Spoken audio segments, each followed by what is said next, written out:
Hey, Architectural Digest. Welcome to the Oval Office. Come on in.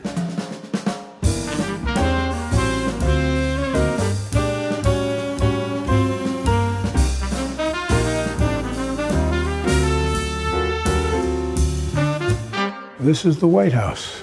This is it. On Inauguration Day, the outgoing president has to be out by, I think, noon or 10 o'clock in the morning. Incoming can't come in until 4 o'clock, so you can decide what furniture and what decorations you want in the Oval Office. And I had asked my brother to help me set up my office in here, on the rug and the furniture, because he's a better architect than I am. What they do is in suburban Maryland, there is a facility that is a replica in terms of dimensions of the Oval Office. And so you go out there and pick the furniture and the rugs you want, see what it looks like. And so my brother knows my taste extremely well. I love this rug. I love the color blue. That's the one thing I knew I wanted. The rest, my brother picked out for me. And he had called a good friend, John Meacham, the presidential historian, for some help. I've spent more time with the Chinese leader than any other head of state. And he asked me, he said, can I define America? I said, yes, I can, in one word, and I mean it. Possibilities. Possibilities. We Americans think anything is possible when we do it together. And that's why John Meacham helped my brother pick out those 5 portraits up there. It's all about possibilities. There's not a single thing we can't do. This was the Resolute desk that John Kennedy had. And remember that famous picture where John, his son, where he came out from under the desk? Well, he comes out this door here.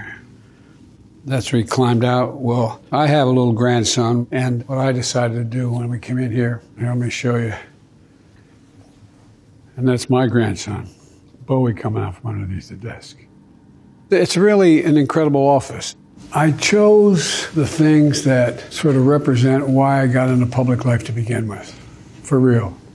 I wanted to be able to sit at my desk, but I looked down to see the 2 heroes I had. One was Dr. Martin Luther King, and the other is Bobby Kennedy. Then I have a woman who refused to move to the back of the bus, Rosa Parks. I have her bust in here as well. And there's one other person that was from that era. This is Cesar Chavez of the farm workers.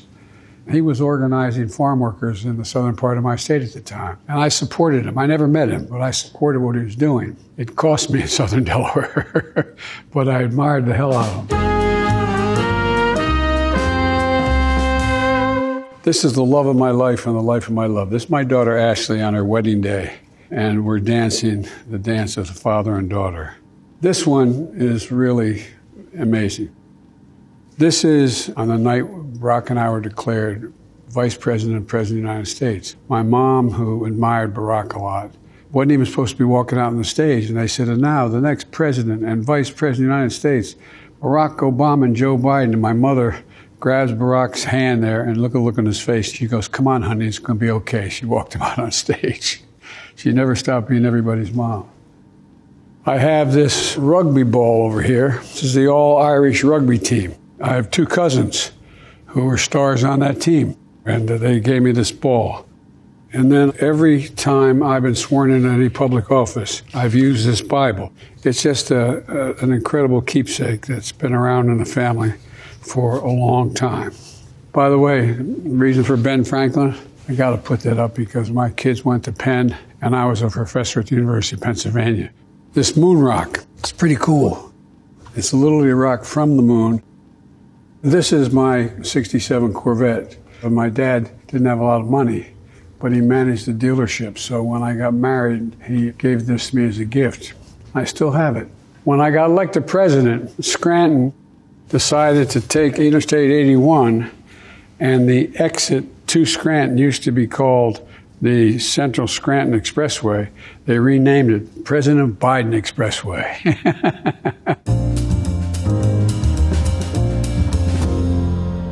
There's a lot of other things in here that are of consequence to me. And I think of all the incredible things that have happened in this office over the last couple hundred years. And it really is just an incredible honor to be here.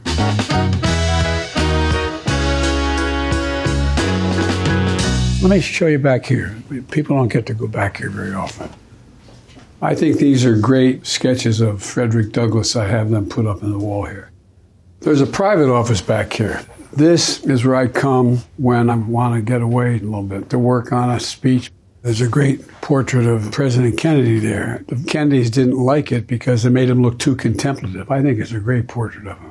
And on the wall here, a lot of kids will send me these cartoons, and I put them up on the wall, and then I take pictures of them and send them to the families, which the kids get a kick out of. But I think they're really neat.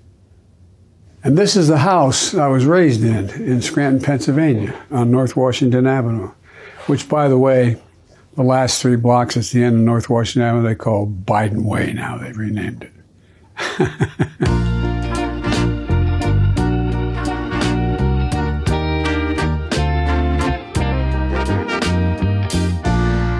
This is a private dining room. Not many people get to come back here. Barack and I used to have lunch in those 8 years, once a week in this room right here. But I have a lot of personal family photographs back here. This is a picture of my son, Bo, who's passed away. That's my mom and my dad, and when I had darker hair. And here, they're what they call command coins. Command coins are given in the battlefield, and the president has a command coin. And my command coin has on the back of it the Bo's unit, or went to Iraq for a year. And so I'm going to give you a copy, give you one. If in fact, next time I see you, you don't have it, you have to buy the drinks, but you're in luck. I'm the only Irish you've never met that's never had a drink in his life.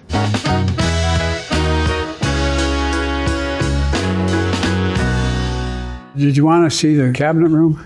I want to show it to you. Come here. This is the cabinet room. Come on in. There's only one chair in here that's about 2 inches higher than every other chair. That's the president's chair. These chairs are really, really heavy. On the back of each chair is the name of the department they represent. This is the Secretary of Energy here in this chair. But there's a lot of really incredible things that have happened in this room. It's almost cathedral-like to me, because when we're in here, we're talking about things of enormous consequence.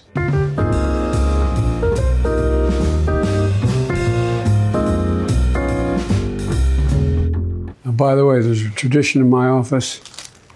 These chocolate chip cookies are all homemade. Thank you.